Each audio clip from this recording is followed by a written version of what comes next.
29 anasema, wana wa Israeli wakaleta sadaka za kumpa Bwana kwa moyo wa kupenda, wote waume kwa wake, ambao mioyo yao iliwafanya kuwa wapenda kuleta.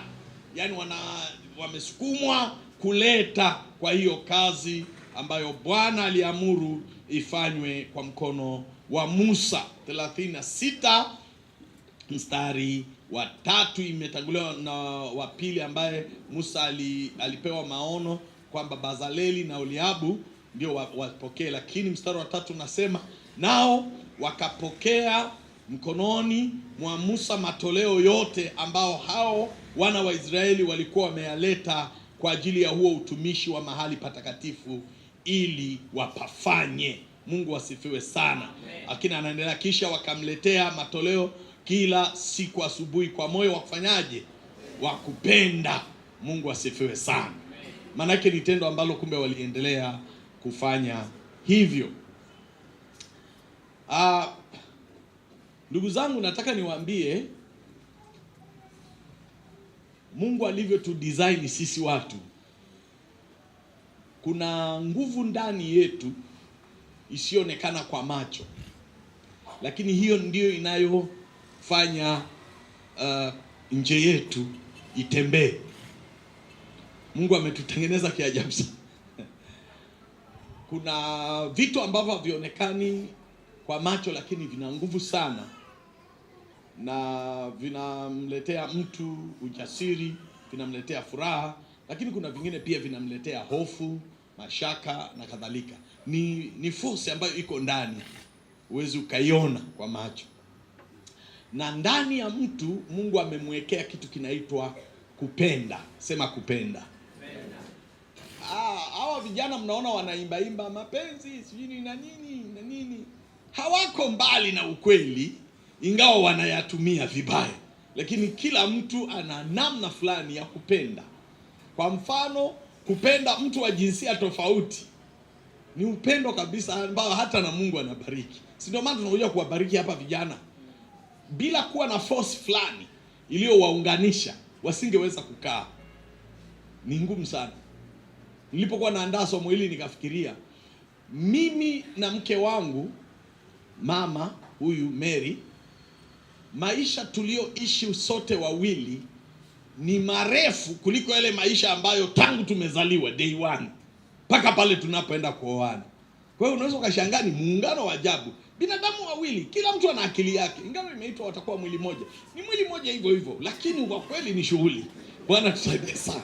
Tunashangaa, tunaendelea tu kila siku, na mnavyozidi kuendelea baadaye, yani sasa sijui labda mmekwama maisha, uwezekano wa kuachana unaisha kabisa. Bwana sifiwe sana. Unajua wanaoletaka fujo ni hawa mwaka mmoja mpaka 10 hapa. Ukivuka hapo na kuambia utahangaika sana. Hata ukijaribu kuja kuachana utakufa haraka. Usijaribu hiyo kitu. Ni gharama sana. Ni gharama sana.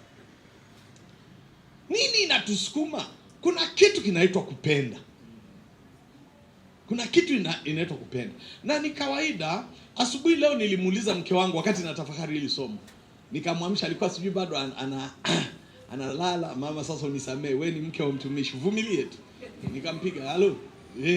Kwanza anakoroma tu anaba. Nikamwamsha nikamwambia, hivi kati ya mimi na wewe nani aliyetangulia kumpenda mwenzake? Sasa anataka ili nisimsumbue, anasema nafikiri ni mimi nilitangulia. Nikamwambia, wewe ukome kabisa. Wewe usikunitangulie mimi. Mimi ndio nimeanza. Bwana asifiwe sana. Nikamwambia mimi nilianza siku nyingi, na ni kweli nikaona kamechoka choka bado kanasoma, hata afanani na mwanamke wa kuoa, lakini nikafili kama nitaishi naye huyu siku. I don't know. Mungu asifiwe sana. Siku nyingi. Wewe anataka kuniambia nipenda wapi? Nilitangulia. Nafikiri kila mwanaume anapenda aonekane yeye ndio alianza. Bwana asifiwe sana. Nitaeleza hayo baadaye kwamba tabia ya upendo, tukiacha mambo ya kiroho sasa, tabia ya upendo ukishampenda, kwa mfano mfulana akimpenda kijana, ukweli asilimia kubwa ya wadada wanakutwaga na wandugu walio na upendo hawana habari kabisa. Hiyo ni kweli. Fikiria tu yule rafiki yako siku ya kwanza, kama wewe huna kiherehere, lakini kama una kiherehere unatupa mshale popote. Ila wadada wa kawaida waga wanakutwa na mfulana. Tena wakati mwingine mara ya kwanza anambia unikome kabisa, mimi sifanani na wewe. Lakini ni jamaa kwa sababu linatupa mshale wa upendo, linarudia tena. Kwa kuwa upendo una tabia ya kureflect. Baada ya muda unashangaa dada anaanza kusema, lakini huyu kijana ananisumbua. Siku ile ya kwanza alisema unikome mara ngapi? Siku hii anasoma mara ngapi? Baadaye inabaki hii. Baadaye anaanza yeye ndio anapenda kuliko. Si kweli? Mungu asifiwe sana. Eti Mungu akachagua katika njia ya kumtumikia yeye, akaingiza na aina ya sadaka inaitwa sadaka ya kusukumwa na moyo wa kufanya nini? Wa kupenda. Kwa nini ili andiko linapatikana katika sura hii? Andiko hili linatanguliwa na habari ya wakati kwanza Mungu alipokuwa amemtuma Musa kwenda kuwatoa wana wa Israeli, alimwambia, na hii ndiyo ishara, utakuja, nitawatoa Misri na mtakuja kuniabudu katika mlima huu. Kwa hiyo Mungu alipowatoa wana wa Israeli kwenda kumwabudu, aliwaongoza safari ya kwenda Sinai. Mimi na mama tunafurahi tunapoongea na wengine waliosafiri hiyo safari. Tulitoka Misri, Cairo, tukaanza kufuata ile barabara. Ni moja kwa moja inaelekea wapi? Sinai. Ndio ramani ya Mungu alivyotaka. Ili wafike pale wamwabudu, waweke agano na atoe zile sheria na nini, wawe ni kama ndoa ndio wafunge. Huku ilikuwa kwamba anawasafirisha tu. Ndoa ikafungiwe wapi? Mlimani. Ndio ilikuwa mpango wa Mungu. Hayo ni mawazo yangu. Mungu ndio alitaka hivi. Sasa walipofika pale, Mungu akamwambia Musa, upande huku mlimani. Musa akapanda. Hawa watu walibaki huku bondeni mpaka leo. Kama utafanikiwa kwenda ule mji unaitwa St. Catherine, yani huko kuna milima, lakini pale panakuwa tambarare kubwa sana. Alafu ndipo unapanda mlima sasa kuelekea Sinai. Alipokwenda kule akakaa siku 40. Baadaye wenye fitina wakasema hivi, hatujui Musa amepatwa na nini. Tufanye namna ya kugeuza watu warudi tena Misri kwenye utumwa. Na wapa nini kilitangulia hii sadaka ya upendo? Wakamlazimisha Haruni, wewe ndio na ndugu yako tunahakisha mpaka nini sasa? Tengeneza Mungu. Wakatoa tena sadaka haramu kutoka kwenye masikio ya wanawake na vikuku na nini, wakatengeneza ndama. Nafikiri mke wangu anaweza kukumbuka, tulipotoka mlima Sinai, tulipokuwa tunaondoka, tuliona mwamba uliomeng'enyuliwa, alafu ukabaki una sura ya ndama. Unakumbuka? Sura ya ng'ombe kabisa, yani unaona kabisa ni ng'ombe, lakini sio yule wa dhahabu. Ni kama Mungu aliweka alama ili watu wajue kuabudu sanamu ni kitu kibaya. Maana hapo ndipo katika ardhi hiyo watu walimezwa kwenye ardhi, wakafa hai kabisa. Kwa hiyo likabaki pale mwamba fulani, miaka na miaka umemeng'onyuliwa, lakini umebaki kama mwamba. Akikwambia tu hapa ndipo Haruni alitengeneza ndama, utashangaa, utaiona hiyo ndama. Bwana atusaidie sana. Mungu ni waajabu, muache kama alivyo. Tuache hiyo hadithi. Sasa baada ya kuvunja lile agano la kwanza, maana Musa alikuja akatupa zile mbao ambazo ziliandikwa na mkono wa Mungu, akaambiwa atengeneze tena mbao zingine kama zile, na ndipo Bwana akaenda. Zile za kwanza zilikuwa zimechongwa na Mungu na kuandikwa na Mungu, lakini za pili akatengeneza mbao ambazo alipeleka tena, akakaa siku 40. Huko ndiko alikopewa sasa picha ya kutengeneza kinaitwa a mobile church, kanisa linalotembea. Kinaitwa hema ya kukutania. Inaitwa utumishi katika hema ya kukutania. Maana yake itengenezwe kitu ambacho kitakuwa kinatembea nao ili wasije wakaabudu tena sanamu. Kwa hiyo akawaagiza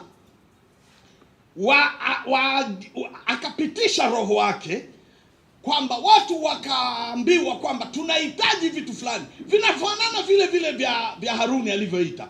Mwenye goldi alete, mwenye nini alete, lakini usilete kama hujajisikia kuleta, kama haitokani na wewe. Kwa nini Mungu alifanya hivyo?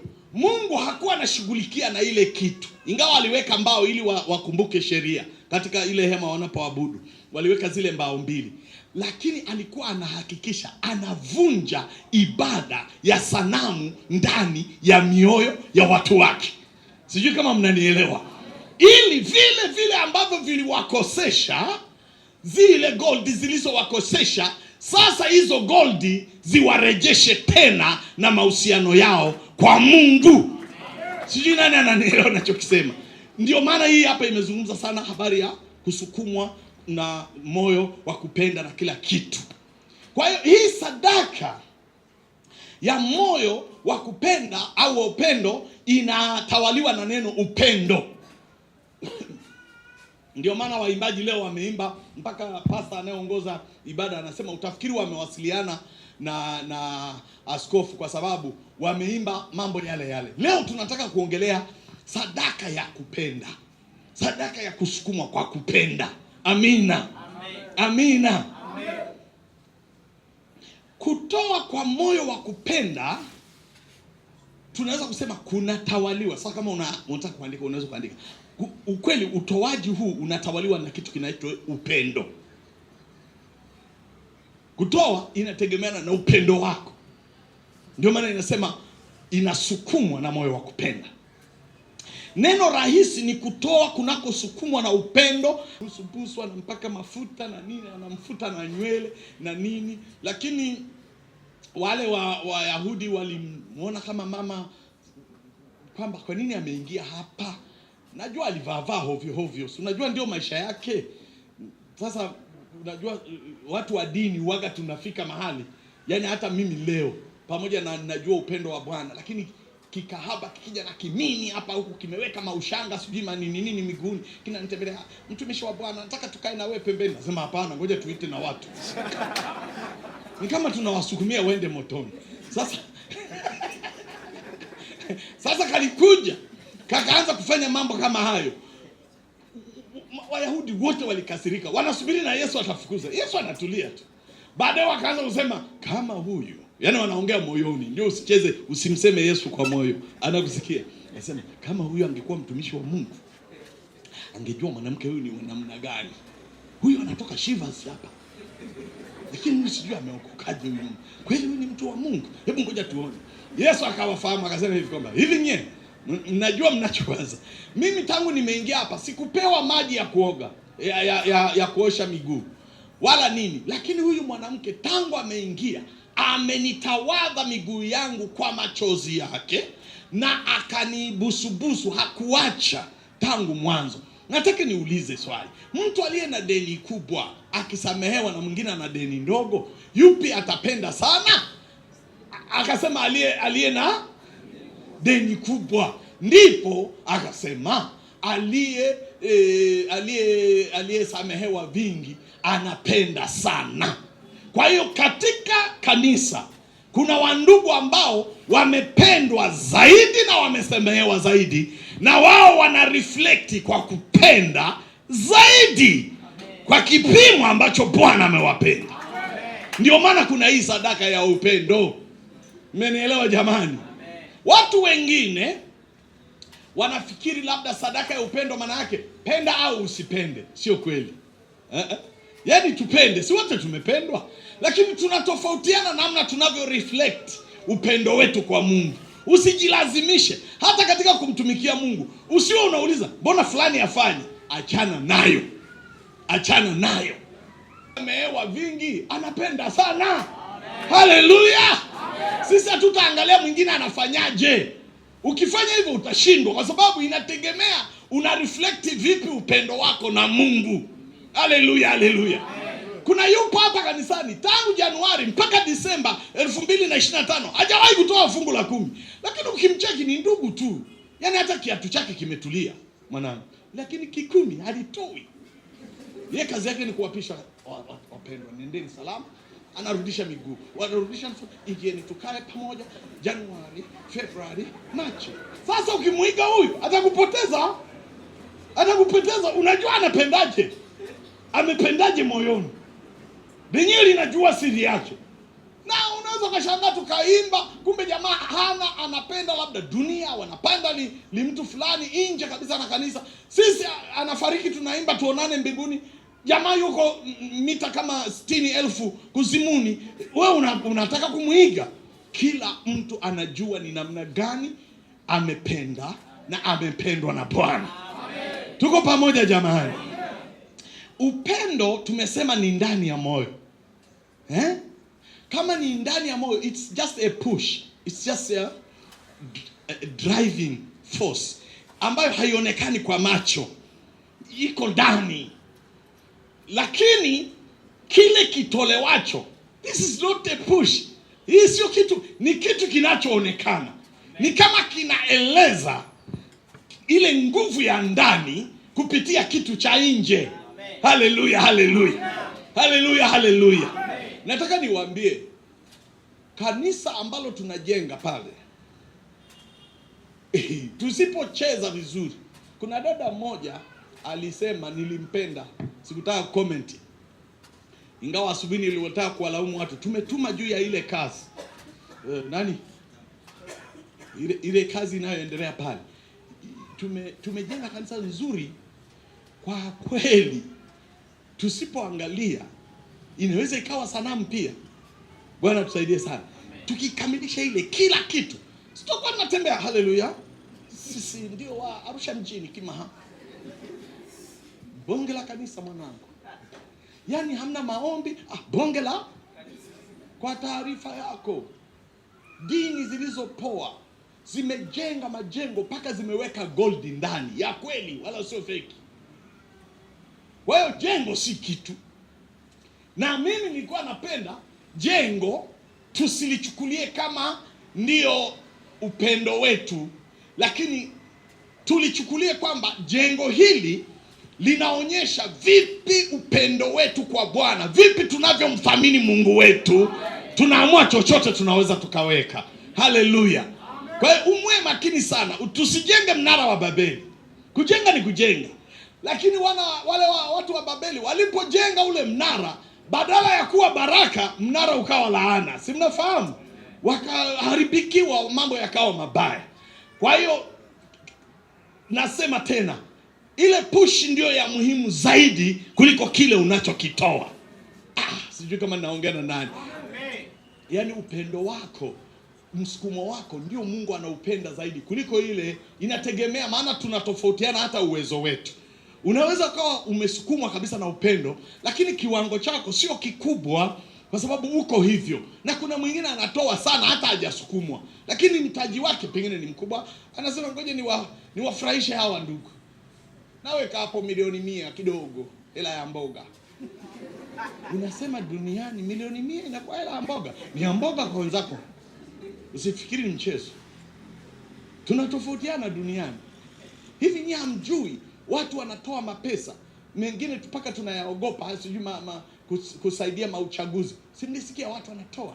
Anasema mabilioni, alafu anasema kidogo tu naweka hapo, andika. Unasema jamani, na hii ni kidogo, ikiwa nyingi itakuwaje? Watu wanamiliki mapesa. Kwa hiyo sio tishio. Hatujafanya kitu kwa maana kile kinachotokea ndiwe, yani kiwe kimshangaze Mungu, hapana. Ila kile tulichothamini kutoka moyoni hakiwezi kutupwa. Tutakiweka kuwa alama kwa ajili ya Mungu wetu. Naongea lugha ngumu kidogo, si mnanielewa jamani? Kwa hiyo tusitoke, mstari ni mdogo sana kutoka mkaingia pembeni. Bwana tusaidie sana. Sadaka yenyewe ya upendo tunaiita ni tendo. Lakini ile forcing inayotusukuma kutoa Hiyo ndio Mungu anaiangalia. Sasa hii ikishatolewa haitupwi. Ndio maana Mungu anasema mtaiokota, alafu kupitia hiyo mtatengeneza kitu. Kwa hiyo hao watu watakuwa salama. Na niwaambie siri moja. Hivi ni kwa nini mshirika ambaye hatoi fungu la 10 ni rahisi sana kuanguka katika majaribu ya fedha? Unaelewa? Hana uwezo wa kutawala. Hana uwezo wa kutawala pesa. Kefa hapa alifundisha neno fulani kwamba haya majamaa kwa maisha kwa mara ya kwanza ndio wanakuwa uhuru. Alafu wanaambiwa watatawala. Mungu kwa kuwa alijua, ndio maana aliagiza msiache kunitolea. Kwa sababu the more you give, unaikandamiza ile spirit ya kupenda fedha. Inakosa nguvu kwako. Pesa anakuwa, nimesemaga pesa awe mtumishi wetu. Pesa asiwe boss. Watu ambao hawatoi fungu la 10, akifanikiwa fedha, mama, kama mume wako ni mwizi wa fungu la 10, na kueleza kweli, bado hajatajirika. Mamilioni yakikubali, ndipo utaniambia. Anakuambia hivi, mbona watu wote wanasema ati kwa tajiri kama mimi haitakiwi kuwa na mke moja? Wewe baba, mbona zamani usemaje haya maneno? Alafu unasema kwamba kwanza sisi tunajua Masai bila mwanamke 3 4 haiwezi. Wewe Masai mbona zamani kimia? Maana yake uwezo wa kutawala ile fedha unamdrive, unamtoa nje. Mungu ameweka utoaji. Akasema tunapimwa upendo wetu kupitia utoaji. Kwa hiyo hatutaacha kutoa, tutaendelea tu kutoa. Mungu asifiwe sana. Kwa hiyo usiwe na wasiwasi juu ya kwamba tunaenda kutoa sadaka. Tunazungumzia vitu vya ndani. Nisome haraka maandiko. Katika waraka wa kwanza wa Yohana sura ya 3 mstari wa 18, Biblia inasema hivi, watoto wadogo tusipende kwa neno, sawa, wala kwa ulimi, bali kwa tendo na kweli. Kwa maneno mengine, hebu tuonyeshe upendo wetu sio kwa kusema tunapenda, bali tufanye vitu vinavyothibitisha kwamba tunapenda. Amina. Amina. Niwauliza asubuhi, mimi acha nijitolee mfano. Mke wangu, sisi kwanza kabila yetu, mambo ya kuambiana kila wakati I love you hayapo. Sisi ni kabila ambayo imepelea kwenye hilo. We don't do that.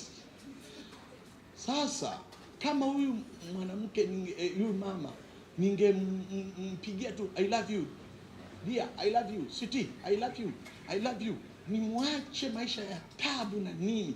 Na kuambia kama ni simu ataitupa. I don't love you then, kama ni hivyo. Lakini naweza nikawa na I love you za kubipu na bipu na bipu, kwa sababu tunakaa kwenye dunia ya I love you. Huwa natupia kidogo, lakini mara moja sana. Lakini ninamthamini. Sijui kama unanielewa. Ninamthamini. Huyu anajua kabisa tunagombana naye, akipanda pikipiki namwambia unataka uvunjike mguu ili nionekane nimeshindwa kukutunza mama. Yani I love her and she knows. Sijui umenielewa. Nafikiri upendo wangu sio maneno, ni vile ambavyo ninatoa. Pote ya mbali, ingawa ilikuwa ni used BMW, si nilimnunulia mama yenu? Kuna nani hapa amenunulia mke wake BMW hata kama ni mbovu? Unafikiri huyu hana akili? Anajua kabisa. Anacheki kabisa huyu mzee hata hana kitu. Lakini BMW, mradi ina tairi 4, nimemnunulia I love you BMW. Tendo. So when we talk, tunapoelezea sadaka ya moyo wa kupenda, maana yake unafanya tendo fulani linalodhihirisha upendo wako kwa Mungu.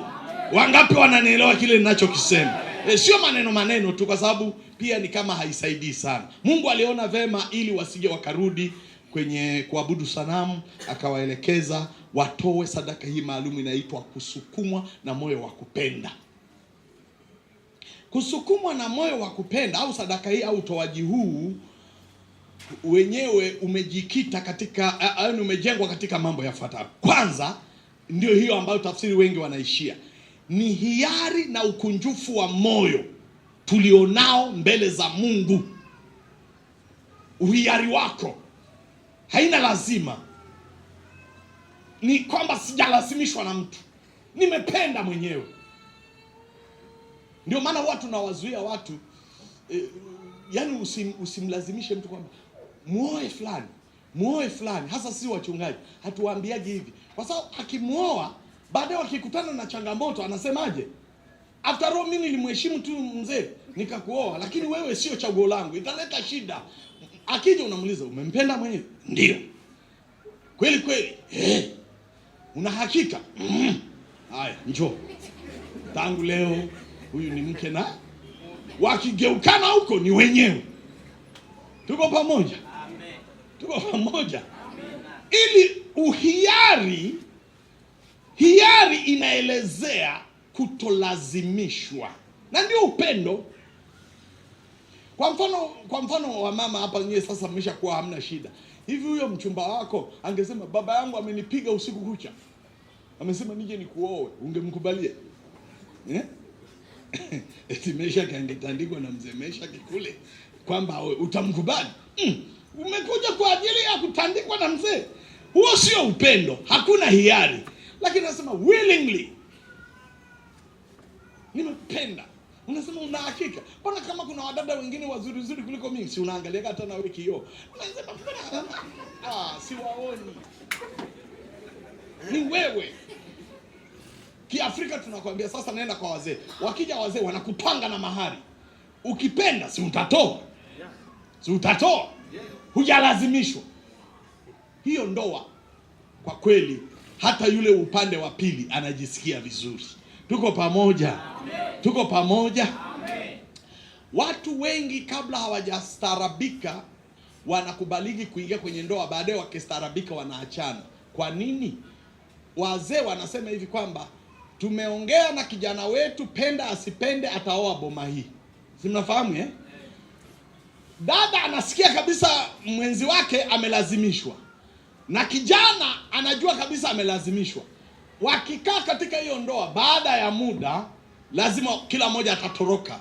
Kwa hiyo ndoa nyingi zinavunjika. Hamna kulazimishana, hiari ya moyo. Mungu asifiwe sana. Amen. Daudi katika Zaburi 54 mstari wa 6 anasema hivi, kwa ukunjufu wa moyo nitakutolea. Amina. Amen. Kwa ukunjufu, neno ukunjufu maana yake moyo umefunguka, sio umejikunja, nimeachia. Kwa hiyo utoaji huu uko unategemeana na hiari na ukunjufu wa moyo. Kwa kuwa Mungu hutazama moyoni kabla ya nje, aina hii ya utoaji inamvutia sana Mungu, maana hudhihirisha mahusiano yetu na Mungu na sio vitu. Kama Mungu anaangalia pushi yako kwamba imesukuma mpaka kutoa, huoni thamani ya kile ulichokitoa, Mungu anajua kabisa huyu hata bila vitu ananipenda. Lakini mbaya ni pale ambapo unatoa vitu lakini moyoni mwako haujasukumwa. Mungu anajua kabisa huyu ametoa ili aonekane na watu, ufarisayo huo. Huyu ametoa ili amridhishe mchungaji. Huyu ametoa ili watu wajue kwamba ana pesa. Huyu ametoa ili, si unafahamu vitu kama hivyo. Tuko pamoja jamani? Mungu hufurahia sana. Imeandikwa katika Wakorinto wa pili sura ya 8 mstari wa 3. Maana na washuhudia kwamba kwa uwezo wao na zaidi ya uwezo wao, anaweka neno hiari, kwa hiari yao wenyewe walitoa vitu vyao. Hawa hawakulazimishwa, walifanya zaidi hata ya uwezo wao. Kusema kweli, hata sisi kujenga lile kanisa kwa kweli ni zaidi ya uwezo wetu, kwa sababu sasa tunavuka bilioni 1 na idadi yetu na watu wetu na kipato chetu.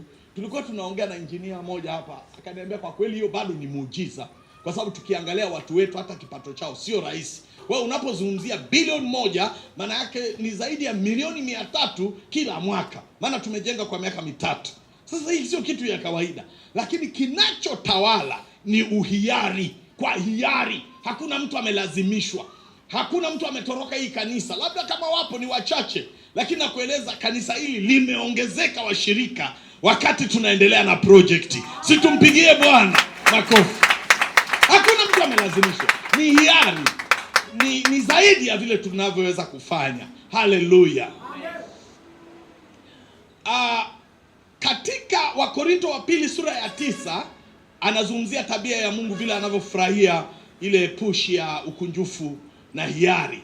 Kila mtu Nimesema Wakorintho wa pili sura ya 9 mstari wa 7. Kila mtu na atende kama alivyokusudia moyoni mwake. Hiyo ndio inamfurahisha, si kwa huzuni. Kuna watu wengine eti kwa sababu leo tunatoa sadaka maalum unahuzunika. Nani atakunyang'anya hela yako? Wewe ukishinda haya mahubiri, wewe naye si ni chombo cha mtu mwingine. Yaani vumilia. Sisi tutatoa kwa furaha na hatutakunani, kwa sababu leo ni sadaka ya hiari ya mioyo. Anasema hivi, maana Mungu humpenda yeye atoae kwa moyo wa ukunjufu. Si sawa jamani? Amen. Nani anapenda kupendwa na Mungu hapa? Jamani, si heri hata niitwe nimependwa. Si ndio jamani? Nimependwa na Mungu. Ukipendwa na Mungu utalindwa. Ukipendwa na Mungu utapewa zawadi. Ukipendwa na Mungu utainuliwa. Usitikie amen. Amen. Mungu anawapenda watu wote, lakini kuna watu anawapenda zaidi kadiri wanavyojiachia. Kwa hiyo wale wanaotoa kwa hiari bila kulazimishwa, Mungu anapenda na hata matoleo yao anayafurahia. Kwa hiyo hiyo ndio njia ya kwanza inayosukuma utoaji huu wa upendo. Njia ya pili, nataka nimalize haraka alafu tufanye live kabisa hapa. Tuanze practice, kuimplement. Kupenda huku pia, kwa sababu kunaitwa ni kwa kusukumwa na moyo wa kupenda, huwa ni upendo, kwa sababu ni kuakisi upendo wake Mungu na fadhili zake kwetu au kwako.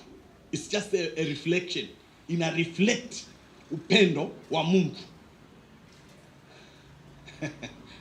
Hapa sasa nimeshajibu lile swali. Si mnakumbuka niliwaambia hivi, kijana wa kiume kama umpenda dada, usiogope ile sauti ya kwanza. Hiyo ni porojo tu. Hiyo ni porojo. Na wameumbwaga hivyo. Ni wadada wachache mpaka wana nguvu za giza ndio wanaanza kutafuta wanaume. Jamani, na niolewe. Nazidi kuzeeka. Wewe acha kierere, tulia tu. Mungu aliumba wanaume watachochewa upendo, watakutafuta tu. Nakwambia kweli. Kwani walioolewa wana nini? Si waangalie. Ni wanawake wa kawaida tu. Na wewe utaolewa tu. Hakuna mtu asiolewa. Mungu asifiwe sana. Tulikuwa tunamwombea binti fulani, mtoto wetu na mama. Tunashangaa ametuandikia barua, karibuni kwenye send off yangu. Baada ya muda ameolewa. Sasa hivi dada anatembea, lakini alikuja akasema, "Mama, na mimi sasa niolewe." Wadada huwa wanaogopa. Umri isikutishe. Hakuna mwanamke ambaye hatapata lijamaa linampenda. Wewe vumilia tu. Si uniamini, si wadada kabla ameolewa mseme amen. Kuna jamaa atakuja tu. Sasa nilikuwa naongea na wavulana. Ukimwambia mara ya kwanza, anakuangalia anasema hivi kweli ndio wewe una hakika utakuwa mume wangu? Unasema kama ni muoga unakimbia. Inawezekana hujawa na upendo wewe. Kama una upendo, unajikaza. Unamwambia mimi ndio chuma cha pua. Nakwambia kabisa. Ngoja niwafundishe namna ya kuongea na wadada. Unajikaza. Wadada hata kama anakupenda moyoni, hawezi siku hiyo vipi dada nakupenda? Yes, tuondoke tena nyumbani. Na wewe utashtuka, are you sure? Wadada hao wako hivyo. Hata wadada wa kizamani, wakati namchumbia mke wangu, nikamwandikia kabarua, zamani kwa wakati tunaandika kabarua I love you. Lakini afadhali useme I love you, unasema kuna kitu fulani kama I love you ila sijakajua. Naomba uthibitishe. Alipoipokea akaweka mfukoni. Na mwendea mchungaji amesema hana haraka. Mpe muda. Sasa tulipokaa nikamwambia hebu niambie ukweli, pamoja na uhensamu wangu. Ilikuwa hamna kitu anasema kalikuwepo, lakini sasa siwezi kufanya haraka. Haraka ya nini?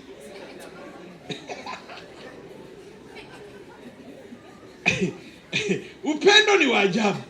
Upendo ukitupa hata kama kuna giza, baada ya muda utareflect tu. Mungu ni wa ajabu sana. Anarusha upendo kwetu. Ukweli sisi hatukupasa kupendeka, na hasa na Mungu tusiyemwona kwa macho. Lakini unashangaa, baada ya muda unaanza kupenda na wewe. Unapenda Mungu sio muona kwa macho. Wangapi hapa wakati wanaabudu yani walikuwa hivi? Sasa tukikuuliza unainua mikono nini? Yani we love God. Lakini hatujamuona. Jamani, lakini tunampenda. Nani anampenda Mungu? Mimi nampenda Yesu Bwana. Kwa nini nampenda? Alinipenda. Mungu asifiwe sana. Kwa hiyo ni kawaida mimi nitareflect. Na nitareflect upendo kwa sababu ninajua yani sio kwamba napoteza. Kwa sababu gani? Mtoaji wa kwanza wa toleo hili la upendo ni Mungu mwenyewe. Si mmesoma maandiko? Kwa maana, hebu tusome Yohana 3 mstari wa 16, 1, 2, 3. Kwa maana jinsi hii Mungu aliupenda ulimwengu hata akafanya nini? Hicho ndicho kipimo chake. Tutajuaje Mungu ametupenda? Tunacheki vile kile alichotoa kama sadaka ya upendo kwetu. Sasa kama amemtoa Yesu kwa ajili yangu, na ni kweli Yesu amekufa kwa ajili yangu, Yesu amenisamehe. Mimi sikustahili, mimi wala sikuwa Mkristo. Mimi nilikuwa dini yangu ya aina yake. Mambo ya Yesu kwanza niliona ni upagani tu. Lakini akanipenda, akanifia, akamwaga damu yake nikiendelea na ujinga wangu huko. Nilipokutana na hiyo upendo, ikagusa moyo wangu. Actually now I love Jesus. Yeye ni Bwana na Mwokozi wangu. Yeye ni Bwana na Mwokozi wangu. Kwa hiyo kuakisi ndio hiyo sadaka ya kupenda, ni kama unarudisha. Mzaburi 116 anasema hivi, 116 mstari wa 2 anasema hivi, nimrudishie. Neno kurudishia ndio kureflect. Nimrudishie Bwana nini? Kwa ukarimu wake wote alionitendea. Kwa maneno mengine, nilipe nini? Ni reflect kipi? Maana amenitendea mambo mema. Kama amekutendea mambo mema, tenda mema kwa ajili ya jina lake. Haleluya, haleluya. Haleluya, haleluya. Kama amekupa fedha, toa fedha kwa ajili ya jina lake. Kabisa. Kama amekutendea mambo, tumia nafasi ulionayo kwa ajili ya Bwana kama sadaka yako ya upendo. Haleluya. Haleluya.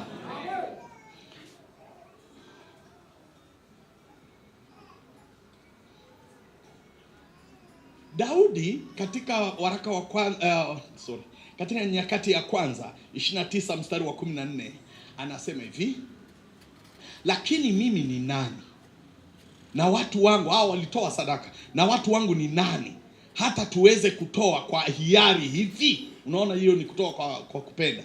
Kwani vitu vyote vyafanya nini?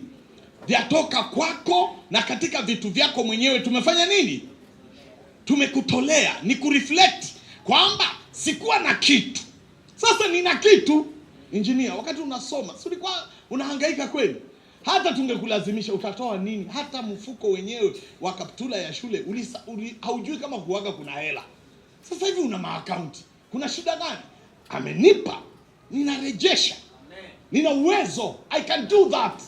Haleluya, haleluya, haleluya, haleluya.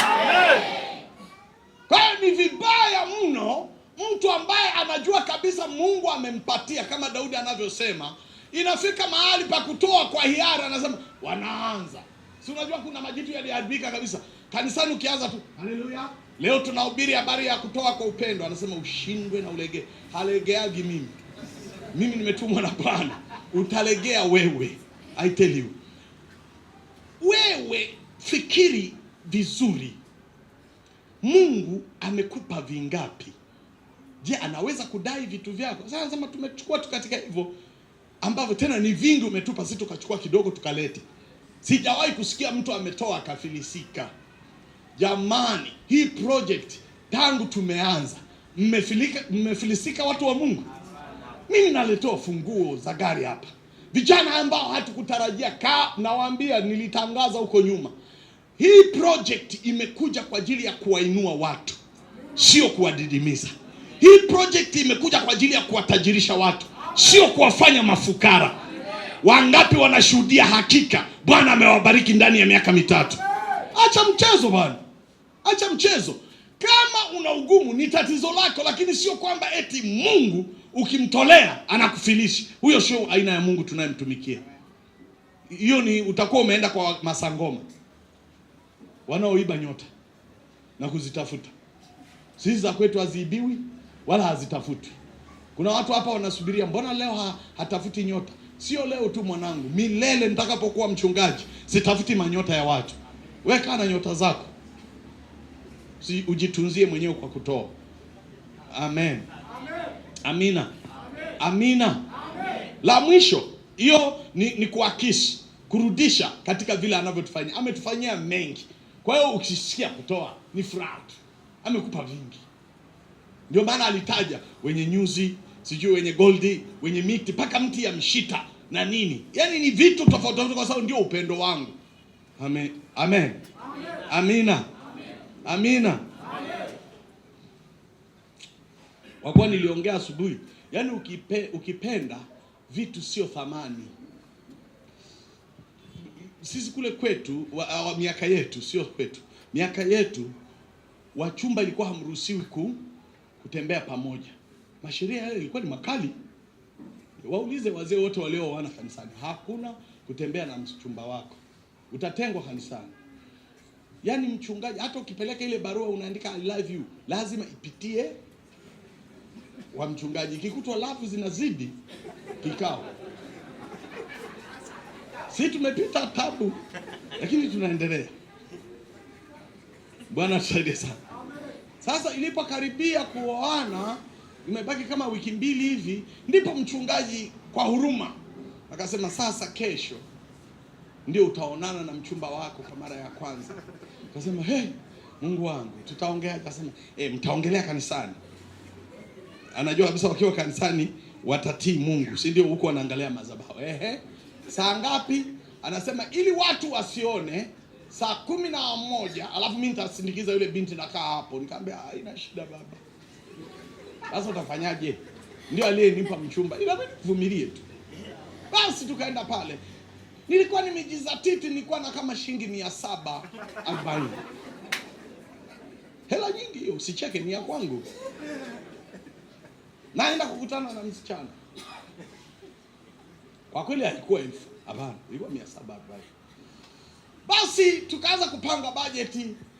Dada akaja na zile bajeti ambazo nimejiandaa. Akitaja sijui kiatu 150, hii hapa. Akitaja nini? Hii hapa. Dada kwa mara ya kwanza anakaa na mtu ambaye anampenda, na kila akitaja akaona muujiza. Akapanga vibajeti ambavyo sikujiandaa. Nikaona 700 yangu 50 inafanya nini? 40 inaisha. Ilipobaki 40 nikamwambia hii ndio ya mwisho, usirudie tena. Akasema ukipenda vitu havina shida, unaviachia tu. Hii ni kawaida. Si unafahamu? The more you love God, kwa kweli hutakwazika kumtolea. Na kueleza kweli, unakwazika kwa sababu kuna walakini, kuna shida fulani mahali. Mwisho, nikwambie, tunatoa kwa kupenda pia kwa kumtafakari Mungu kwa safari yetu binafsi kwenye maisha. Yaani tumesafiri na Mungu. Na hasa wale ambao wameanza chini, walikuwa vijana wadogo, hawana matumaini. Usimdharau mshirika yoyote. Hata ukikaona kadogo kabisa, bado kanahangaika, kako form 2, kama kanampenda Yesu, safari imeanza. Haleluya. Safari imefanya nini? Imeanza. Walioniona mimi miaka 35 iliyopita, yani walijua ni bwana mdogo ambaye kilo zake sijui zilikuwa ngapi. Mimi siamini kama zilifika 50. Ni kama 40, yani kama ndoo 2 za mahindi. Sasa hii leo siwezi kukuambia kilo, maana utasema hapana, that's too much. Nimesafiri na Bwana miaka ya kutosha. Usipotafakari hiyo nayo, huwezi kureflect upendo wako kwa Bwana. Haleluya. Kila mtu ana safari yake. Nikueleze, kila moja kuna mahali Mungu amemtoa. Amekupitisha hivi, ulitaka kufukuzwa hata shule, ulitaka kufukuzwa chuo, akakutetea. Yuko Mungu kabisa anayeishi. Na alikuweka ili akuvute ufike saa kama hii, ufike leo, ili uweze kutoa hata sadaka ya upendo, alafu si tuziokote tukatengenezee milango ya kanisa.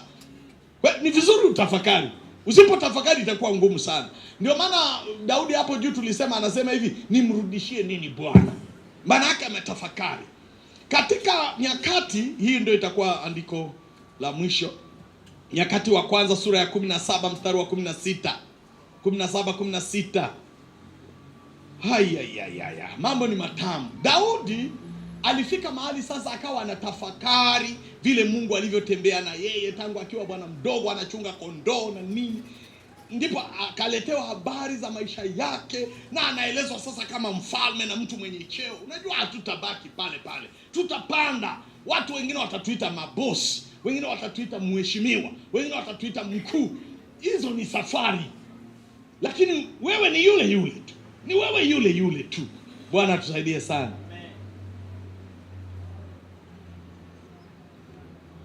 Juzi nilikuwa naongea na mtu mmoja wa kanisani, profesa, mtu mkubwa tu. Baadaye niliombwa na mshirika wangu mmoja nimuunganishe na mtu fulani serikalini, mtu mkubwa tu. Na tukatafuta njia tukakosa. Basi nikamuuliza, sasa mzee, unaweza kutusaidia tuongee na waziri fulani? Ananicheka. Sasa mchungaji, unataka huyo wa nini? Nikamwambia kuna mshirika anamtaka kuongea naye. Anasema huyo ni dogo, mimi nimefundisha saa yote tu mimi naweza kuongea naye. Unaona raha hiyo? Yaani hao madogo wewe unawafundisha Sunday school. Siku moja ni askofu wako mkuu. Huwezi kusema ondoka hapa. Hapana, utamheshimu tu. Walimu msidharau. Hivyo vijamaa vingine vina kamasi kweli kweli. Kumbe kamasi ni waziri mkuu siku moja. Mungu ana safari na mtu. Mungu ana safari yake. Kwa hiyo usipokumbuka kwamba umetembea, ndipo utajivuna sasa, utasema acha baba, acha kututafutia hotuba ili mtunyang'anye hela zetu. Wewe hujatafakari. Aliko kutoa Bwana akakufikisha hapa, anaweza kukurudisha huko. Na isiwe hivyo kabisa, nakueleza, isiwe hivyo. Kama alilitoa lile Nebukadneza likawa falme likubwa hivi, anaweza kushindwa kuligeuza likawa ng'ombe? Yaani kama Nebukadneza emperor anakuwa ng'ombe, anakula majani, sijui nyati, sijui nini. Tumuogope Mungu jamani. Mungu yuko na sisi na tunajua alikotutoa. Nani hapa anajua Mungu amemtoa mahali? Si unafahamu? Kuna kasafari unatembea. Kwa hiyo ukijifunza unaweza ukatoa tu sadaka ya upendo bila. Nyakati 17 mstari wa 16 inasema hivi, ndipo akaingia Daudi mfalme, akaketi mbele za Bwana. Yaani akiwa mfalme sasa, akasema, mimi ni nani, Bwana Mungu, na nyumba yangu ni nini hata umenileta hapa? Naomba ujiulize, wewe ni nani mpaka umeletwa hapa? Hebu shika mkono wako hapa. Hebu fumba macho yako kweli. Naomba utafakari. Hebu tafakari kipindi kile ulikuwa chini sana, watu wakikudharau kabisa. Fikiria hapo ulipokuwa kadada, kabinti, kana siketi imepauka, hata ina rangi ya asili. Leo Bwana amekutembeza. Hebu sema neno hili, mimi ni nani Bwana hata umenileta hapa? Are you serious na unayosema? Mwambie, mimi ni nani Bwana. Rudia kwa kinywa chako, mimi ni nani Bwana hata umenileta hapa. Lakini uamini hajakuleta akuache hapa, anayo safari na wewe.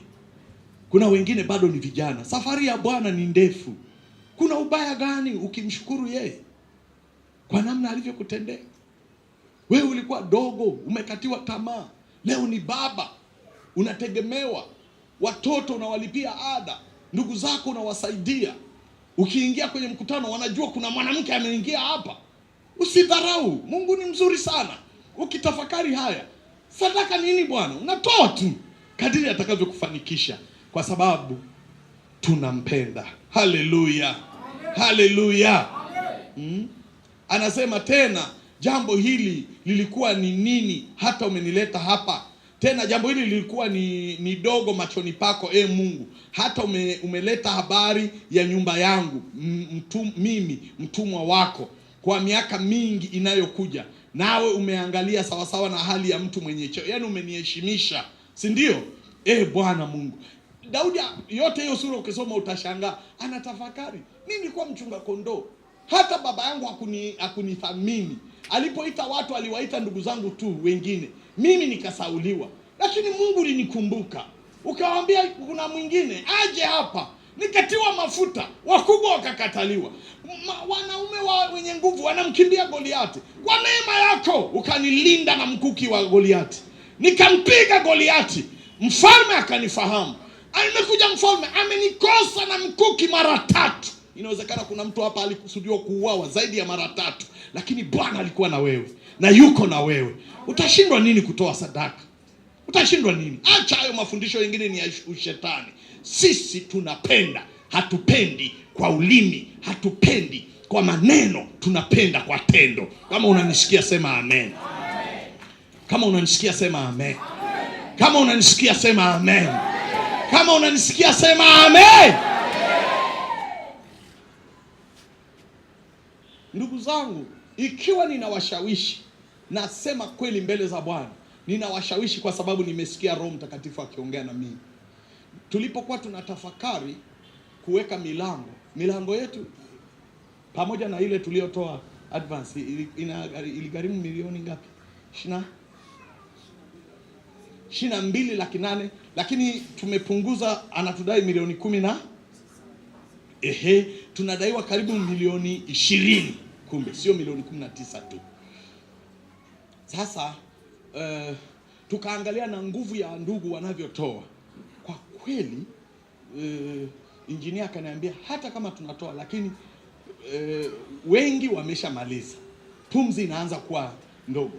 Akanirudia kwa sababu hakuna project ambayo haina kiongozi. Akaniambia sasa mzee, uone utatafuta fedha wapi? Huyu kijana akaniambia kwa kweli kwangu hilo ni mkuki, kwa sababu mimi nimeshasema kuingia tunaingia pale. Mnanielewa? Tutaingia hivyo hivyo, lakini tunaweza kufanya kitu kwa hiari, sio sadaka ya mchango, sio michango, lakini we can do something. Nawezekana pia kuna mtu mmoja anaweza kufanya zaidi. Tusiwafungie watu mlango kumbariki Bwana kwa ajili ya ile nyumba. Tukitoa sadaka vizuri, tunahakikisha ile milango tunafanya nini? Tunaweka yote, inakamilika. Milango 10 na ngapi? 10. Milango 10 yote inawekwa, zile za kufungia shata, sijui mnaita nini, zile top za kufunga, maana zile panel tunakuwa tumeziweka. Sasa nikiwa nyumbani wiki iliyopita asubuhi nikitafakari, nikasikia Bwana ananiambia mnaweza kufanya, sio rasmi, mkaruhusu watu wa Mungu mkaokote tu sadaka za kupenda. Watu wanaweza kutoa bila kuangalia nini. Nilikosea kidogo kwa ibada ya asubuhi, nikamwambia wale ambao hawajamaliza mchango wasitoe. Baadaye Roho Mtakatifu akanisuta. Nikasikia kwamba hii ni sadaka ya upendo, sio changizo hili. Wala hakuna mtu atamdai. Unazuia watu wasipende. Acha watu wapende, hata kama bado hajakamilisha mchango, lakini anasikia kupenda, anataka kufanya kitu. Si ni baraka kwa Bwana? Alafu hii fedha tutaikusanya, hatuwafichi. Sio kwamba natafuta mimi, Mungu ameniagiza hili jambo. Nasema wazi, utaona baraka za Mungu ninayemtumikia. Atakutendea jambo sana tu. Lakini tuache hiyo, maana pia isiwe kwa kushawishi. Hiyo fedha tukiichukua, asubuhi wa ndugu walipambana.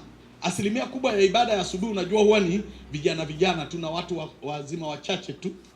Walipambana, tukapata sadaka ya 3,600,000. Si tumpigie makofi Bwana? Sasa hebu leta chombo kile, niletee na sadaka yangu. Hii ni sadaka ya kupenda kabisa. Mungu ametutendea mengi, haina kiwango. Ukisikia kupenda na Mungu amekufanikisha, ukaweka milioni 10. Si Mungu asifiwe? Sio kwa tumepunguza hapo. Ukisikia kuweka 500,000 kadri ya kufanikiwa. Lakini kuna mwingine tunajua kabisa ni mwanafunzi. Hako kamsimbazi. Akajinyima kabisa kula chipsi na nini. Si ndio anapenda? Napenda kadiri ya uwezo wangu. Si mnanielewa jamani? Lakini kama Mungu amekufanikisha mzee, una midola huko, achia tu. Kama unaweza kupenda. Uliwahi kumtolea Mungu kwa furaha madola kadhaa. Kayoweka hapa. Tukichukua hii hela mara moja inaingia kwenye hesabu na tunawakabidhi kamati, wanaenda kumlipa Mchina kesho. Tuachane naye. Mungu asifiwe sana. Na milango iko tayari, tumeenda kutembelea. Kwa kweli ile ni kampuni inafanya kazi.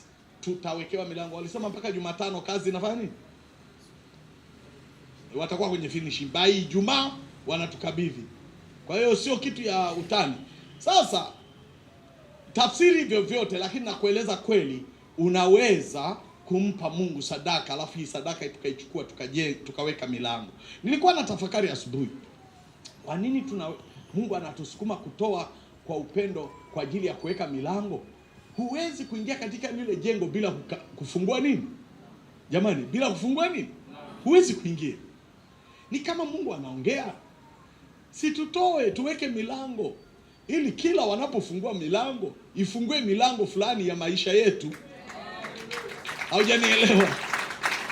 Uweke sadaka yako ya upendo kwenye mlango wa nyumba ya Bwana, ili kila wakifungua tu mashemasi hivi, wazee wa kanisa wakifungua hivi, Bwana akumbuke, kuna mtoto wangu aliweka sadaka yake hapa, machozi yake, akasema mimi naweka katika milango ya nyumba ya Bwana.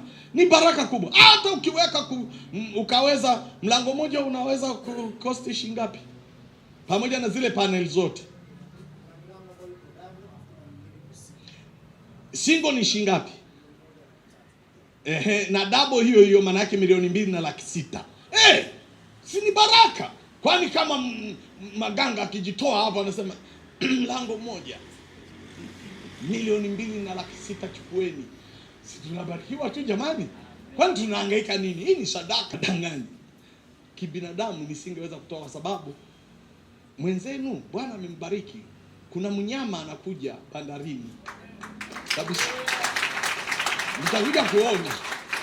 Na neno mnyama alitupa Dr. Magi. Tulisema hiyo ni mnyama. Ni mnyama kweli anakuja. Mtahitajiwa fedha nyingi sana niliambiwa. Lakini vile ninavyompenda huyu Mungu na tumejenga ile nyumba kwa jina lake, nasema liwali unaliwa, ninaweka 1,000,000 hadharani kwa ajili ya nyumba ya Bwana. Kwa kuwa nilisema ahadi yangu tangu ile siku ya Jumapili, mgeni mmoja alisikia na yeye akaniongezea 100,000. Kwa hiyo naweka mbele ya Mungu ninayemtumikia 1,100,000 na 100,000.